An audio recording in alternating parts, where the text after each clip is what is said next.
Hello to everyone at Stafford Knot.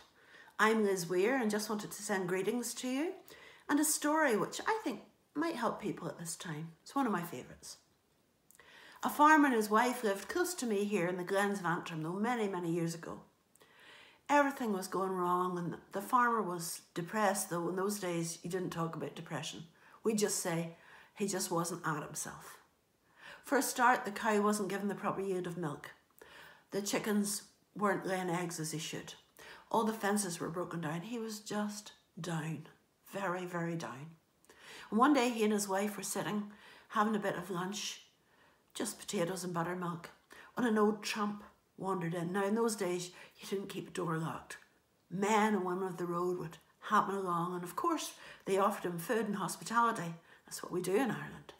And over the course of the meal, the farmer talked about all the things that were going wrong with his life.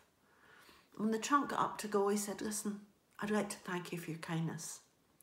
And maybe I can help you." And they looked at him in his ragged clothes. How would he help? But out from under his jacket, he brought a bar of solid gold, just a small piece of gold. He said that might help him.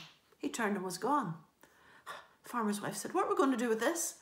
He said, "You might put it there, bury it there, beside the hearth." And this was in the days when there were only earthen floors, you know, there weren't cement floors. So they buried it. And they started to talk. What would they get? Would they get another cow? No, he said, that cow's a great milker. What about getting you some more hens? No, those hens will come back. Fence posts? He said, "Sure, I've got the fence posts. They're in there. I just never got round to it." And they talked. And time passed. I love saying that in the story. Time passed. In fact, a whole year went past. And the tramp turned up again, and honest to goodness, have you seen them? The place looked so different. There was a calf in the field. The rooster was striding across the midden.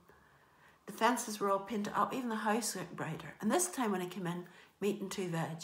Well, they greeted him like an old friend, which of course he was. And they sat him down. And he said, "Things seem to be going very well for you." They said, "Well, it's all down to you." He said, "Down to me?" "Yeah, if you hadn't come, if you hadn't given us that gift." Oh, and he said, "Well, tell me, what did you spend the gold on?" And a look passed between the two.